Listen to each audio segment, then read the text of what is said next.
Hello दोस्तों, स्वागत है आपका अपने यूट्यूब चैनल ताराबाई एजुकेशन में। आज हम रीजनिंग के महत्वपूर्ण क्वेश्चन करने वाले हैं। तो शुरुआत करते हैं आज के सेशन की। देखिए, ए से यहाँ पर 1 लिखा हुआ, बी से 8 लिखा हुआ, और तो हमें ये बताना कि यहाँ पर सी के आगे कौन सी संख्या आएगी, यानी कि प्रश्नवाचक चिन्ह के स्थान पर। अगर हम ए को 1 बनाने के लिए अगर 1 का क्यूब कर देते हैं तो 1, और बी को 8 बनाने के लिए 2 का क्यूब कर दिया जाता है। तो उसी प्रकार से सी हमारा 3 नंबर पर आता है। तो अगर हम 3 का यहाँ पर क्यूब कर देते हैं तो 3 का क्यूब हो जाएगा हमारा 27। ठीक है, 3 का क्यूब हो जाएगा हमारा 27, और प्रश्नवाचक चिन्ह के स्थान पर जो है हमारा यहाँ पर 27 आ जाएगा। तो 27 कहाँ पर दिया गया, हमारा ऑप्शन ए जो है इस क्वेश्चन का हमारा राइट आंसर हो जाएगा ऑप्शन ए। ठीक है, जैसे 1 का क्यूब किया वैसे 2 का, फिर यहाँ पर 3 का, तो इस प्रकार से यहाँ पर 27 आ जाएगा। ऑप्शन ए जो है करेक्ट हो जाएगा। नेक्स्ट क्वेश्चन है हमारा, नीचे दी गई श्रृंखला श्रेणी में प्रश्नवाचक चिन्ह के स्थान पर कौन सा अक्षर या संख्या आएगी। तो देखिए यहाँ पर दे रखा है A2, D2, G2, J2 और M2 और प्रश्नवाचक चिन्ह। इस प्रकार के क्वेश्चन को देखने के लिए सबसे पहले हमें डिफरेंस देखना होता है, यानी कि A से D, फिर G, फिर J और फिर M। तो यहाँ पर बताना है। ये आरपीएफ कांस्टेबल और एसआई और सीएचएसएल में पूछा गया क्वेश्चन है, इंपॉर्टेंट क्वेश्चन हो जाता है ये। देखिए यहाँ पर कितने डिफरेंस है, तो यहाँ पर +3 का है ए से डी में। यहाँ पर कितने का है, यहाँ पर भी हमारा +3 का है। यहाँ पर कितने का, यहाँ पर भी +3 का है। और एम तक जाएंगे तो यहाँ पर भी हमारा 3 का हो जाएगा। तो प्रश्नवाचक चिन्ह के स्थान पर क्या आएगा, हमें आगे भी +3 कर लेना है। तो एम में अगर +3 करेंगे तो क्या हो जाएगा, तो यहाँ पर हमारा क्या जाएगा P, और यहाँ पर जो 2 दिया हुआ है सभी के पीछे, तो यहाँ पर 2 आ जाएगा। यानी कि जो इस क्वेश्चन का हमारा जो राइट आंसर है ऑप्शन सी हो जाएगा। ठीक है, चलिए चलते हैं नेक्स्ट क्वेश्चन पे। नेक्स्ट क्वेश्चन में क्या दिया गया कि नीचे दिए गए प्रश्न में लुप्त संख्या ज्ञात कीजिए। इस प्रकार की जो सारणी है वो एसएससी, रेलवे या फिर एचएसएससी या फिर कोई भी स्टेट गवर्नमेंट की आप तैयारी कर रहे हैं उसमें पूछा जाता है। तो इस प्रकार के क्वेश्चन को हम किस प्रकार से सोल्व करते हैं, तो देखिए 27, 12, 18, 13 के साथ हमने ऐसा क्या किया कि यहाँ पर 20 आ गया। उसी प्रकार से हमें पता लगाना कि यहाँ पर 13 कैसे है और यहाँ पर प्रश्नवाचक चिन्ह के स्थान पर कौन सी संख्या यहाँ पर आएगी। तो देखिए सबसे पहले हमें क्या करना है, अगर इस प्रकार से आ जाए तो यहाँ पर समझ लेना कि अगर संख्या छोटी है तो प्लस माइनस होना है। ठीक है, तो सबसे पहले अगर हम देखें तो यहाँ पर देखिए 27 और 28 दे रखे हैं, यहाँ पर 12 और 13। अब आमने सामने वालों को अगर हम प्लस कर देते हैं, यानी कि 27 और 18 को अगर हम प्लस कर देते हैं तो हमें क्या प्राप्त होता है 45, और 12 और 13 को अगर हम प्लस करेंगे तो हमें प्राप्त होता है कितना 25। अब 45 में से अगर हम 25 को माइनस कर देते हैं तो हमें कौन सी संख्या प्राप्त होती है, तो संख्या प्राप्त होती है हमें 20। ठीक है, तो ये 20 यहाँ पर आ गया। उसी प्रकार से नेक्स्ट के ऊपर भी हमने यही ट्रिक फॉलो करनी है। जैसे 16 और 12 हमारे कितने होते हैं, 16 और 12 को अगर हम प्लस कर देते हैं तो ये हमारे पास 28 हो जाते हैं। उसी प्रकार से 9 और 6 कितने होते हैं हमारे, तो 9 और 6 हमारे हो जाएंगे यहाँ पर 15। अब 15 में से 15 हो गए, यानी कि 28 में से -15 कर लेना। अब 28 में से -15 करेंगे तो हमारे 13 आ जाएंगे, यानी कि यहाँ पर 13 आ गया। उसी प्रकार से हमने क्या करना है, 10 और 11 को आपस में प्लस कर देना है। 10 और 11 को प्लस किया तो कितना हो जाएगा 21, और 5 और 4 कितना हो जाएगा हमारा, ये 9 हो जाएगा। 5 और 4 हमारा 9 हो जाएगा। अगर 21 में से -9 कर देते हैं, अगर 21 में से -9 कर देंगे तो हमें क्या प्राप्त होगा 12। तो 12 आपको किस ऑप्शन में दिया गया है, तो ऑप्शन जो बी है वो इस क्वेश्चन का हमारा राइट आंसर हो जाएगा। ठीक है, ऑप्शन बी बहुत इंपॉर्टेंट क्वेश्चन है। इस प्रकार के क्वेश्चन आपको एग्जाम में देखने के लिए बार बार मिलेंगे। चलिए चलते हैं नेक्स्ट क्वेश्चन पे।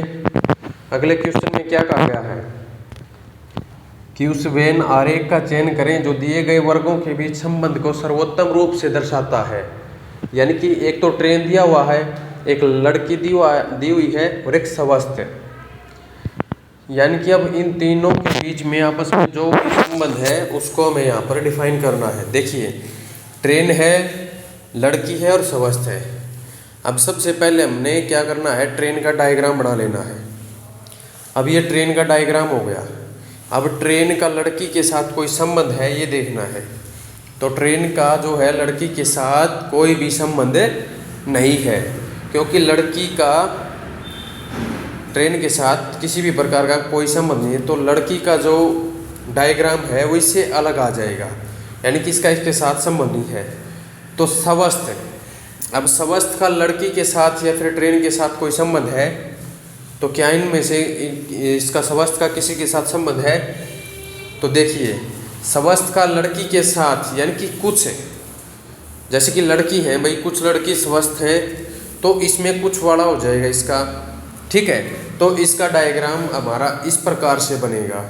और ये वाला डायग्राम आपको कहाँ पर दिया गया है, तो इस प्रकार का जो डायग्राम आपको ऑप्शन ए में देखने को मिल रहा है। तो इस क्वेश्चन का हमारा राइट आंसर हो जाएगा ऑप्शन ए। चलिए चलते हैं नेक्स्ट क्वेश्चन पे। ये कोडिंग डिकोडिंग से बहुत बार क्वेश्चन आता है, कोडिंग डिकोडिंग। अब भी एग्जाम चल रहे हैं रेलवे के, एसएससी के, उनमें पूछा जा रहा है, तो आप इस प्रकार के क्वेश्चन को करके जाएं। क्या कहता है कि किसी एक खास कूट भाषा में वॉच को 5B 2D 8 लिखा जाता, तो उस भाषा में हियर को कैसे लिखा जाएगा? तो देखिए, इस प्रकार के क्वेश्चन को सोल्व करने के लिए हमें सबसे पहले ये देखना है कि वॉच से ये बना कैसे है, ठीक है, तभी हम इसको सोल्व कर पाएंगे। तो देखिए, जैसे WATCH वॉच हो गया। अब W देखते हैं हमारा कौन से नंबर पर आता है, यानी कि W का इसने क्या लिखा, 5, A का B, T का 2 और C का D और H का 8, ठीक है। अब W का 5 इसने कैसे लिखा? अब W हमारा कौन से नंबर पर आता है? 23 नंबर पर आता है, ठीक है। 23 पर आता तो 2 और 3 को हमने प्लस कर लिया, तब जाकर के हमारा 5 आ गया, इसलिए यहाँ पर 5 है। A है, A के बाद इसने लिखा B, ठीक है। अब T कितने नंबर पर है? 20 पर। 2 में अगर 0 को ऐड करेंगे तो 2 ही हो जाएगा, यानी T को लिखा इसने 2, T को 2 लिखा है। अब बात करते हैं C को लिखा इसने D और H की अगर बात करें तो H कौन से नंबर पर आता हमारा? H वह 8 नंबर पर आता, तो यहाँ पर H को 8 ही लिखा इसने। उसी प्रकार से हमें ईयर का बताना है। जैसे कि शुरुआत करते हैं H से शुरुआत करते हैं, तो H हमारा कौन से नंबर पर है? तो H की अगर हम बात करें तो हमारा 8 नंबर पर आता है, यानी कि ऑप्शन ए और डी तो हमारा कट चुका है, 50-50 रह गया। ए की अगर हम बात करें तो ये आता है ए के बाद F, ए के बाद, यानी कि ए कौन से स्थान पर है? 1, और आर कौन से स्थान पर आता है? तो आर आ गया, ठीक है। अब देखिए, ये वाली आकृति आपको कहाँ पर दिखाई दे रही है? तो 8F1S, तो आर के बाद ये वाले आ गई, ठीक है। जिस प्रकार से ऊपर वाला है उसी प्रकार से हमने नीचे वाले को बनाया है। तो इस क्वेश्चन का जो राइट आंसर है हमारा ऑप्शन बी हो जाएगा। नेक्स्ट क्वेश्चन है, निम्नलिखित प्रश्न में दिए गए विकल्पों में से विषम शब्द का चयन करें। तो विषम शब्द का चयन करना है आपको। जनवरी, मई, मार्च और अगस्त दे रखे हैं, और इन चारों में से 3 किसी न किसी प्रकार से एक समान है लेकिन एक अलग है। और ये क्वेश्चन आपसे एसएससी में पूछा गया क्वेश्चन है, एसएससी एमटीएस में पूछा गया है क्वेश्चन। इसको हम कैसे सोल्व कर सकते हैं? तो देखिए, इसको सोल्व करने के लिए सबसे पहले बात करें, जनवरी के अंदर हमारे 31 दिन होते हैं, ठीक है। जनवरी में हमारे कितने दिन होते हैं? 31 दिन होते हैं। यहाँ पर लिख लेते हैं, जनवरी में हमारे 31 दिन। उसी प्रकार से अगर मई की बात करें तो मई में भी हमारे 31 दिन, मार्च की बात करें तो 31 दिन, और अगस्त की बात करें तो 31 दिन। यहाँ पर देखने वाली बात यह है कि सभी के सभी जो महीने हैं वो 31 दिन वाले हैं, ठीक है। और ये क्वेश्चन एग्जामिनर ने इसलिए डाला था ताकि बच्चा इसको गलत करके आए, ठीक है, क्योंकि इसमें पता ही नहीं चल रहा कि किसको निशान लगाए और किसको नहीं, क्योंकि सभी के सभी 31 दिन वाले महीने यहाँ पर। तो इसके लिए देखो, सबसे पहले कौन सा है? जनवरी आ गया। जनवरी के बाद फरवरी आता, फरवरी को छोड़ दिया। फिर मार्च, फिर अप्रैल, अप्रैल के बाद कौन सा आया, मई, मई को इसने ले लिया, ठीक है। मई के बाद आता जून, जून को छोड़ दिया। अब जुलाई की भी अगर हम बात करें तो जुलाई कितने दिन का होता हमारा, तो जुलाई होता हमारा 31 दिन का, और जुलाई के बाद अगस्त भी हमारा 30 दिन का होता है। यानी जनवरी के बाद फरवरी छोड़ दिया, मार्च ले लिया, अप्रैल छोड़ दिया, मई ले लिया, ठीक है। अब देखिए जून छोड़ दिया गया, जून को छोड़ दिया गया। अब जुलाई में 31 दिन होती हैं, ठीक है, उसको छोड़कर यहाँ पर अगस्त को यहाँ पर ले लिया गया है, ठीक है, क्योंकि जुलाई में भी 31 दिन होते हैं, जुलाई को छोड़कर यहाँ पर अगस्त को ले लिया गया है, ठीक है। तो यहाँ पर अगस्त को ले लिया गया है क्योंकि दोनों महीने ही हमारे 31 दिन के होते हैं। तो अब हम किस निष्कर्ष पर पहुँचे हैं कि ये 31 के हो गए, फरवरी का 28 का भी हो सकता है और 29 का भी हो सकता है। तो ऑप्शन जो डी है वो हमारा इस क्वेश्चन का राइट आंसर हो जाएगा, क्योंकि अगर जुलाई को लेते तो 31 का हो जाता, लेकिन अगस्त भी 31 का है, ठीक है। चलिए चलते हैं नेक्स्ट पे। उस विकल्प का चयन करें जो नीचे दी गई श्रृंखला को पूरा करेगा। AESO WDAE MWDA SOMD या फिर ESOMW।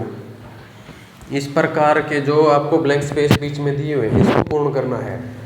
SSC हो या रेलवे हो या भी कोई स्टेट गवर्नमेंट जो भी अपना एग्जाम कंडक्ट करवाती है, इस प्रकार का क्वेश्चन डाल देती है, और इस प्रकार के क्वेश्चन को बहुत से कैंडिडेट छोड़कर आ जाते हैं या फिर उसको गलत कर देते हैं। तो इसको करने की आसान सी ट्रिक मैं हर वीडियो में आपको बता देता हूँ और अभी बता देता हूँ। या तो आप इसको जोड़ों में बांट दीजिए या फिर वैसे भी कर सकते हैं।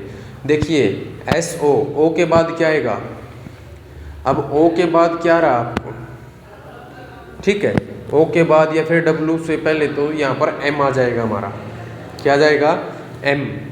अब कह रहा कि भाई जैसे AESOM, तो यहाँ पर E के बाद क्या रहा है, तो E के बाद देखिए यहाँ पर क्या आता हमारा, तो E के बाद आपको क्या दिखाई दे रहा है, E के बाद तो S दिखाई दे रहा है। अगर E के बाद आपको S दिखाई दे रहा है तो यहाँ पर S आ जाएगा हमारा, ठीक है। S के बाद कौन सा है और M से पहले कौन सा है, तो S के बाद क्या आएगा हमारा O, और M से पहले भी हमारा O है, तो यहाँ पर O आ जाएगा हमारा। फिर A के बाद क्या आएगा हमारा, A के बाद या फिर S से पहले, तो A के बाद क्या रहा हमारा E, तो A के बाद हमारा भी ये E आ जाएगा यहाँ पर।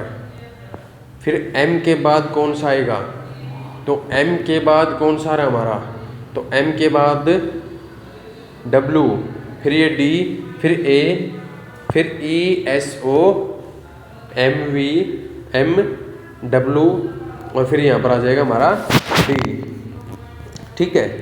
यह हमारी जो सारणी थी ये कंप्लीट हो चुकी है श्रृंखला। अब इसको हमने लिख लेना है ताकि हमारा ऑप्शन गलत ना हो पाए। तो देखिए इसको किस प्रकार से हम लिखते हैं। देखिए सबसे पहले क्या आया यहाँ पर M को लिख लेते हैं, फिर SAEWAD,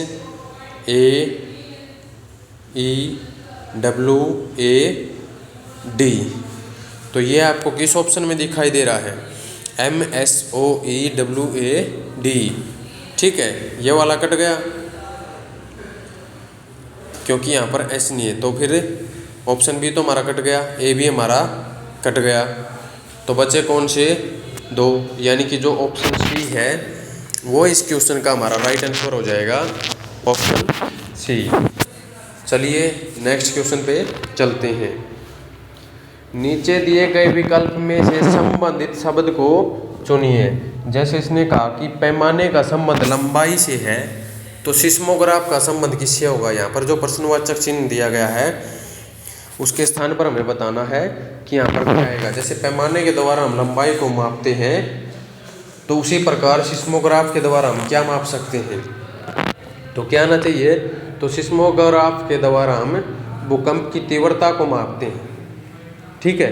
जीके में भी पूछा जा सकता है इस प्रकार का क्वेश्चन, लेकिन यहाँ पर रीजनिंग में पूछा गया है, ठीक है। तो सिस्मोग्राफ के द्वारा हम किसको माप सकते हैं, तो भूकंप, यानी भूकंप की तीव्रता को मापने वाले को सिस्मोग्राफ कहा जाता है। जीके में इस प्रकार से भी आ सकता है। तो भूकंप जो आपको किस ऑप्शन में दिया गया है, ऑप्शन डी में।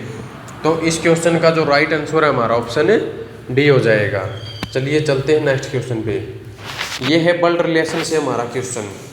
अब डी के का भाई है, एम के की बहन है और आर डी का पिता है, तो एस एम की माता है, के का आर से क्या संबंध है। इस प्रकार का जो क्वेश्चन है बहुत से बच्चे गलत करके आ जाते हैं, क्योंकि ब्लड रिलेशन वाला जैसे जैसे हम टेबल बनाते हैं वैसे वैसे आसानी से हम इसको कर सकते हैं। जैसे क्वेश्चन में कहा गया वैसे ही बनाइए। जैसे डी के का भाई है, अब के का हमें नहीं पता ये लड़का है या लड़की, लेकिन डी के का भाई है, तो डी हमारा प्लस में हो जाएगा। एम के की बहन है, अब जो एम है वो के की बहन है, अब भी पता नहीं चल रहा कि के क्या है, तो एम माइनस में हो जाएगा। ठीक है। आर को क्या बोलता कि आर डी का पिता है। अब डी का पिता कौन हो गया, डी का पिता तो आर हो गया, तो आर इससे ऊपर चला जाएगा क्योंकि एक पे डी ऊपर हो गया, आर प्लस में हो जाएगा। आर डी का पिता है और एस एम की माता है, एस जो है एम की माता है, यानी कि यहाँ पर एम से ऊपर चली जाएगी एस, ये माइनस में हो जाएगा। ठीक है, तो ये माता है, यानी कि बराबर में हो गए, पति पत्नी हो गए। के का आर से क्या संबंध है, अब ये के है और इसका आर से क्या संबंध है, तो सीधी सी बात है। अब आप बता सकते हो, अब के का हमारे पास कोई डाटा नहीं है कि के लड़का है या लड़की है। ठीक है, तो अब इसमें आप क्या बताओगे, अब इसमें से लगा रखा है, के का आर से क्या संबंध है, तो हमें ये बताना है कि आर जो है वो के का क्या लगेगा। तो देखिए इसको, यहाँ पर क्या है, ये पुत्र है, अब के का हमें पता नहीं, लेकिन एम क्या है, इसकी पुत्री है। ठीक है, लेकिन के का पता नहीं है, तो ये क्या हो सकता है, पुत्र भी हो सकता है उसका और पुत्री भी हो सकती है, क्योंकि ये क्वेश्चन के अंदर मेंशन नहीं कर रखा कि ये उसका क्या है। तो जो इस क्वेश्चन का जो हमारा राइट आंसर है वो क्या हो जाएगा, तो क्या हो जाएगा, या तो ये इसका पुत्र होगा, फिर या होगी इसकी पुत्री। तो ऑप्शन जो सी है वो इस क्वेश्चन का हमारा राइट आंसर हो जाएगा। ठीक है, चलिए बढ़ते हैं नेक्स्ट क्वेश्चन की तरफ। स्नातक शहरी महिलाओं को कौन सा क्षेत्र निरूपित करता है। अगर आप रेलवे का और एसएससी का एग्जाम दे रहे हैं और आपने इस प्रकार का क्वेश्चन नहीं सीखा, तो रीजनिंग में आपके नंबर कटना सीधी सी बात है, क्योंकि ये क्वेश्चन आपको देखने को मिले ही मिलेगा। देखिए, शहरी वाला हो गया, ठीक है, ये स्नातक वाला हो गया, ये महिलाओं वाला, और ये उद्योगपति। और जो क्वेश्चन में इसने पूछा कि स्नातक शहरी महिलाओं को कौन सा, स्नातक भी हो, शहरी भी हो और महिलाएं भी हो। ठीक है, उद्योगपति का तो हमारा वैसे ही कट चुका है, क्योंकि उद्योगपति तो इसमें आएगा नहीं। अब क्या कहता कि भाई स्नातक भी होनी चाहिए, तो एक संख्या 5 को छोड़कर, 5 ही तीनों में है। ठीक है, जो ये 5 संख्या दी हुई है तीनों के अंदर है, आपको दिखाई दे रही है। 5 को छोड़कर अन्य कोई संख्या ऐसी नहीं है जो इनको निरूपित करती है। तो जो ऑप्शन बी है इस क्वेश्चन का हमारा राइट आंसर हो जाएगा। तो कितनी है, ये 5 है। ठीक है, चलिए नेक्स्ट पे। यदि सुपर को 63 और क्लास को 20 लिखा जाता है, तो स्टडी को क्या लिखा जाएगा, यानी कि प्रश्नवाचक चिन्ह के स्थान पर कौन सी संख्या आएगी। सुपर का सबसे पहले हमें पता लगाना है कि सुपर से इन्होंने 63 को कैसे बनाया है, तभी हम क्लास को बता सकते हैं कि क्लास का 20 किस प्रकार से आएगा। ठीक है, फिर स्टडी को हमें कैसे लिख सकते हैं। देखिए, सुपर है 63, ऐसा हमारा कौन से नंबर पर आता है, इसलिए बोलता हूँ A to Z अपने नंबर को याद कर लेना। ऐसा हमारा 19 पे, यू की अगर बात करें तो यू हमारा 21 पे, पी की अगर बात करें तो पी आता हमारा 16 पे, ए की बात करें तो ये आता हमारा कौन से नंबर पर 5 पे, आर की अगर हम बात करें तो आर आता हमारा 18 नंबर पे। अब इन सभी को प्लस कर लेना है। ठीक है, जब हम इन सभी को प्लस करते हैं तो हमें क्या प्राप्त होता है, 19 + 21 फिर 16 और फिर 5 और फिर 18 को, इन सभी को प्लस करने के बाद हमें 79 प्राप्त हुआ, यानी कि 79 हमें प्राप्त हुआ है। लेकिन हमें यहाँ संख्या कौन सी चाहिए थी, 63, तो इनकी आपस में गुणा कर दीजिए। 7 × 9 कितना हो जाएगा हमारा, 63 हो जाएगा। ठीक है। जैसे हमने इनकी आपस में गुणा की तो हमें 63 प्राप्त हो गया। उसी प्रकार से हमें क्लास का देखना है। सी 3 नंबर पे, एल कौन से नंबर पर आता है हमारा 12 नंबर पर, ए 1 नंबर पे आता है, एस कौन से नंबर पर आता है हमारा 19 नंबर पे, ठीक है। तो ये 19 नंबर पे आता है। अब अगर हम इन सभी को प्लस कर लेते हैं तो हमें कौन सी संख्या प्राप्त होती है, 3 को, 12 को, 1 को, 19 को और 19 को, इन सभी को प्लस करने के बाद कौन सी संख्या प्राप्त हुई हमें, तो देखिए प्लस कर लेते हैं इनको। अब हमें संख्या प्राप्त हुई है 54, यानी कि 54 जो संख्या हमें प्राप्त हुई है। और इनको भी ऐसे ही गुणा कर देना, यानी कि 5 चौक 20 हो गया, ठीक है। इस प्रकार से 20 आ गया यहाँ पर। उसी प्रकार से हमें स्टडी के बताना कि स्टडी के जगह यानी कि प्रश्नवाचक चिन्ह के स्थान पर कौन सी संख्या आएगी। एस 19 पर है, टी 20 पर है, यू हमारा 21 पर है, डी हमारा 4 पे है और वाई हमारा यहाँ पर 25 पे है। अब इन सभी को प्लस कर लीजिए। अगर सभी को प्लस करते हैं हम तो देखिए 21 9 30 40 20 60 और 20 80 85 और 89, यानी कि हमें टोटल जो है 89 प्राप्त हुए। जब 8 की और 9 की मल्टीप्लाई करेंगे तो 72 प्राप्त होगा हमें, यानी कि 89 और 89 की जब आपस में गुणा की तो यहाँ पर यानी कि 8 की और 9 की तो यहाँ पर 72 प्राप्त हुआ। तो ऑप्शन ए जो है इस क्वेश्चन का हमारा राइट आंसर हो जाएगा। चलिए चलते हैं नेक्स्ट क्वेश्चन की तरफ। यह डायरेक्शन से संबंधित एक क्वेश्चन है। किर्सन उत्तर दिशा में 40 किलोमीटर की यात्रा करता है, उसके बाद दाएं मुड़कर 4 किलोमीटर और फिर बाएं मुड़कर 5 किलोमीटर की यात्रा करता है। अंत में वह बाएं मुड़कर 4 किलोमीटर की यात्रा करता है। वह अपने प्रस्थान बिंदु से कितनी दूरी पर है। इस प्रकार के क्वेश्चन को हम कैसे सोल्व कर सकते हैं। सबसे पहले आपको डायरेक्शन की नॉलेज होनी चाहिए। ये हमारी उत्तर वाली होगी, दक्षिण वाली, ये पूर्व वाली, ये पश्चिम वाली।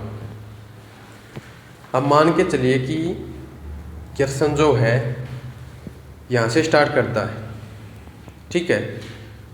क्या कहता है कि किर्सन उत्तर दिशा में 40 किलोमीटर की यात्रा करता है, ठीक है, उत्तर दिशा में, यानी कि ये बिंदु है, यहाँ से स्टार्ट कर देता है, उत्तर दिशा में चलता है, यानी कि सीधा गया वो जैसे, ठीक है, सीधा गया 40 किलोमीटर की यात्रा। उसके बाद दाएं मुड़कर, यानी कि वो दाएं मुड़ा, अपने दाएं तरफ मुड़ा, कितने 4 किलोमीटर, यानी कि दाएं। फिर बाएं मुड़गा, ठीक है, 4 किलोमीटर चलने के बाद फिर किस तरफ मुड़ाओ, फिर वो मुड़ा बाएं। 5 किलोमीटर की यात्रा करता है, यहाँ पर कितने की 5 किलोमीटर की। अंत में वह बाएं मुड़कर 4 किलोमीटर की यात्रा करता है। फिर किस तरफ मुड़ गया हो, अंत में फिर वह बाएं मुड़ गया, यहाँ पर कितने की 4 किलोमीटर की यात्रा फिर की। तो क्या बोलता कि तदनुसार वह अपने प्रस्थान बिंदु से कितनी दूरी पर है। तो देखिए अब ये 40 किलोमीटर यहाँ से चला, ये उत्तर की तरफ, ठीक है, यहाँ से 40 किलोमीटर चला। अब ये इस साइड अगर 5 किलोमीटर है तो यहाँ पर भी हमारा 5 किलोमीटर होगा, क्योंकि यहाँ से 4 किलोमीटर चल के गया है। तो वहाँ पर अगर 5 किलोमीटर है तो यहाँ पर भी हमारा 5 किलोमीटर होगा। तो 40 में प्लस 5 कर देते हैं तो कितना आ जाएगा हमारा 45 किलोमीटर। तो जो क्वेश्चन, इस क्वेश्चन का जो राइट आंसर हमारा ऑप्शन है सी हो जाएगा, यानी कि वो अपने प्रस्थान बिंदु से 45 किलोमीटर की दूरी पर स्थित है। इस प्रकार के क्वेश्चन को हम इस प्रकार की शेप से अगर बना सकते हैं, ठीक है। अगर ये पूछता कि किस दिशा में है तो उत्तर में, ठीक है। नेक्स्ट क्वेश्चन है, निम्नलिखित शब्दों को शब्दकोश के क्रमानुसार आरोही क्रम में व्यवस्थित कीजिए। तो देखिए इस प्रकार के क्वेश्चन को हम कैसे सोल्व कर सकते हैं। जैसे पिक दे रखा है, PITS दे रखा है, पाइल, पिर्क, प्योर। अब देखो P जो है वो सभी के अंदर कॉमन है, यानी कि P को हम काट देते हैं। अब यहाँ पर I की अगर बात करें तो I कितनों के अंदर है, I 1 में भी है, 2 में भी है और 3 में भी है, लेकिन 4 में क्या है E। तो ई पहले आता है, आई बाद में आता है, ठीक है। यानी कि पहले नंबर पर आएगा हमारा 4, ठीक है। ई के बाद आई हो गया। अब आई तो इसमें 1 में भी है, 2 में भी और 3 में भी, तो आई तीनों में कॉमन है, ठीक है। तो आई तीनों में कॉमन है, तो आई को काट देते हैं। और 5 वाला क्या है, इसमें ओ है, ठीक है। तो ये वाला तो होगा नहीं। अब आई है, आई के बाद देखो सी फिर टी, यानी कि पहला वाला हो जाएगा क्योंकि सी पहले आता है। 4 हो गया, 1 हो गया। अब देखिए अब क्या आएगा हमारा एच, फिर यहाँ पर है ई, फिर यहाँ पर है यू। तो यहाँ पर कौन सा आना चाहिए हमारा, तो यहाँ पर अब हमारा 3 आ जाएगा, ठीक है। 3 आ जाएगा, ठीक है। 4 1 3।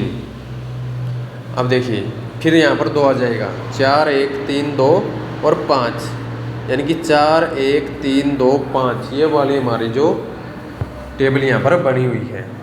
तो ये आपको किस ऑप्शन में दिखाई दे रही है, तो इस क्वेश्चन का जो ऑप्शन बी है वो हमारा राइट आंसर हो जाएगा। चलिए चलते हैं नेक्स्ट क्वेश्चन पे। नेक्स्ट क्वेश्चन में क्या कहा कि अंग्रेजी वर्णमाला में यदि बी ए हो जाए और पी ओ हो जाए तो के क्या हो जाएगा। देखिए क्वेश्चन को समझने की कोशिश कीजिए। क्या कहता कि बी जो है वो ए हो जाए और पी क्या है वो ओ हो जाए तो के क्या हो जाएगा। देखिए उल्टा लिखा हुआ है, यानी कि पीछे से अगर चलें तो ए बी ओ पी, तो यहाँ पर ये कहता है कि के क्या होगा, ठीक है। जैसे बी ए हो गया, पी ओ, यानी कि ओ पी। तो उसी प्रकार से हमें ये बताना है कि जो के है वो क्या हो जाएगा, ठीक है। तो यहाँ पर जे, तो जे आपको किस ऑप्शन में दिखाई दे रहा है, तो ऑप्शन जो बी है वो इस क्वेश्चन का हमारा राइट आंसर हो जाएगा, ऑप्शन बी। चलिए चलते हैं नेक्स्ट क्वेश्चन पे। ये वाला क्वेश्चन हम हर बार प्रैक्टिस सेट में डालते हैं और हर एक एग्जाम में, यानी कि एसएससी और रेलवे इस प्रकार के क्वेश्चन को ज़रूर पूछती है, ठीक है। इंपॉर्टेंट क्वेश्चन है यो, जैसे जैसे इसके अंदर कहा जाए वैसे ही आपको करना है, ठीक है। तो अब देखिए जो कुछ भी कहा इसने, 45 प्लस का अर्थ क्या है, तो 45 है तो प्लस का अर्थ क्या कह रहे हैं, ठीक है, भाग। प्लस का अर्थ है भाग, माइनस का अर्थ है गुणा और गुणा का अर्थ है प्लस और भाग का अर्थ है माइनस, ठीक है। तो उसी प्रकार से हमने इसको जिस क्रम में इसने बोला है उसी क्रम में इसको लिख लेते हैं। जैसे 45 भाग में 9, फिर गुणा में 3, फिर प्लस में 15 और फिर कौन सा चिन्ह रह गया हमारा, ये माइनस का रह गया, तो माइनस का आ जाएगा हमारा 2। बोर्डमस के रूल के द्वारा हम इसको सोल्व करते हैं। 45 को क्या है 9 से काट देते हैं, तो 9 से अगर 45 को काटें तो कितनी बार में गया, 5 बार में। 5 गुणा 3 प्लस 15 और माइनस 2, 5 की और 3 की अगर गुणा की तो 15 हो गया, ठीक है। 5 ये 15 प्लस 15 और माइनस 2, ठीक है।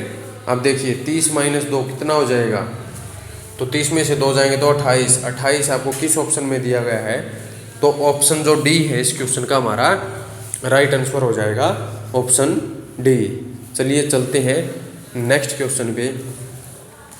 कथन और निष्कर्ष वाला एक क्वेश्चन है, ये भी एग्जाम में पूछे जाते हैं। आज की वीडियो थोड़ी बड़ी हो सकती है, लेकिन अगर आप इसको देखते हैं तो आपके बहुत सारे डाउट क्लियर हो जाएंगे। देखिए कथन क्या कहता है कि सभी दिन रातें हैं, सभी दिन रातें हैं, सभी शामें रातें हैं और सभी रातें सुबह हैं। देखिए सभी दिन रातें हैं, ये बना लिया भाई, सभी दिन, ये दिन हो गया, सभी दिन क्या है रातें हैं, ये दिन का हो गया, ये रात का हो गया। सभी दिन रातें हैं, सभी शामें रातें हैं, सभी शामें जो क्या है रातें हैं, तो ये कौन सा आ जाएगा, अब सभी वाला आ जाएगा, ठीक है। तो क्या कहता कि सभी शामें रातें हैं, तो ये हमारा एस शाम वाला हो गया, सभी शामें जो है रातें हैं। सभी रातें सुबह हैं, सभी रातें सुबह है। तो सुबह का हमारा इस प्रकार से बन जाएगा। तो यहाँ पर हमारा ऐस हो जाएगा। तो सभी रातें सुबह है। ठीक है, इस प्रकार से देखिए। अब निष्कर्ष में क्या कह रहा है? निष्कर्ष में कह रहा है कि सभी दिन सुबह है। सभी दिन सुबह है। डायग्राम के अकॉर्डिंग देखिए आप, सभी दिन सुबह है। आपको दिखाई दे रहा कि भाई सभी दिन सुबह है। सही बात है ये तो हमारी। ठीक है, सेकंड वाले में क्या कह रहा कि कुछ सुबह शामें है।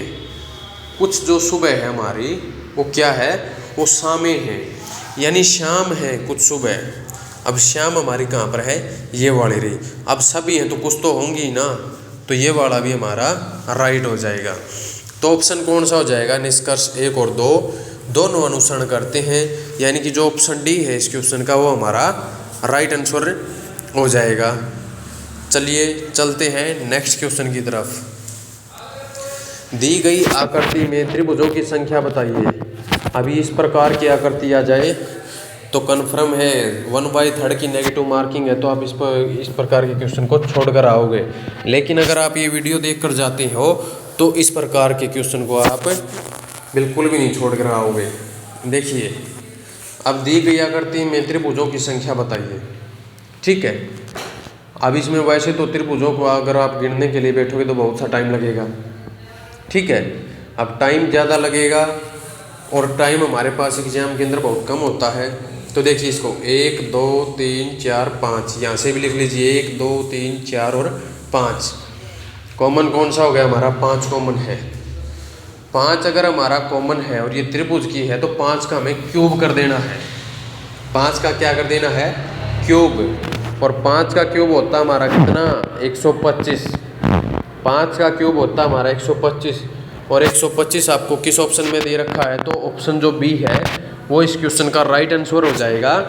ठीक है, ज़्यादा आपको झंझट में पड़ने की कोई आवश्यकता नहीं है। आप इस प्रकार की ट्रिक को फॉलो कीजिए और अपना जो क्वेश्चन है वो सेकंडों में सोल्व कीजिए। नेक्स्ट क्वेश्चन है, निम्नलिखित आकृति में वर्गों की संख्या ज्ञात कीजिए।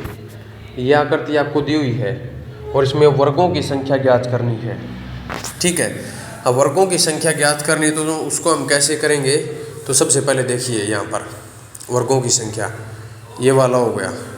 ठीक है, ये वाला हो गया हमारा, ये वाला हो गया।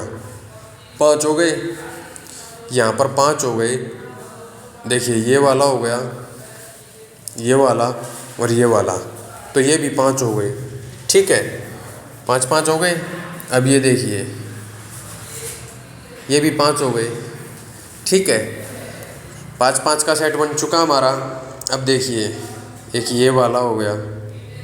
ठीक है, और एक ये वाला हो गया।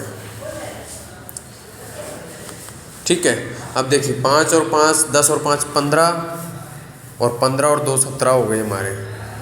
तो आकृति में वर्गों की संख्या कितनी है? 17 है। ऑप्शन डी जो इस क्वेश्चन का हमारा राइट आंसर हो जाएगा। Option B 17। ऑप्शन बी इस क्वेश्चन का राइट आंसर हो जाएगा। नेक्स्ट क्वेश्चन है हमारा, जब दर्पण को रेखा MN पर रखा जाता तो दी गई आकृति का सही दर्पण प्रतिबिंब ज्ञात कीजिए। ये हमारा आज का लास्ट क्वेश्चन है। चैनल पर पहली बार है तो चैनल को सब्सक्राइब जरूर करें। अगर आपको वीडियो अच्छी लगे तो लाइक करें और अपने दोस्तों के साथ ज़्यादा से ज़्यादा इसको शेयर करें। इस प्रकार का जो क्वेश्चन है वो रेलवे, ALP, टेक्नीशियन, RPF बहुत से एग्जामों में पूछा गया है। मोस्ट इम्पोर्टेंट क्वेश्चन बोल सकते हैं, लेकिन इतना इजी भी है क्योंकि हम देखते ही ऑप्शन को उड़ा सकते हैं। देखिए A नहीं आएगा, C नहीं आएगा, D नहीं आएगा क्योंकि ये अलग अलग शेप में है। तो बचा कौन सा? B। ऑप्शन बी इसका राइट आंसर हो जाएगा।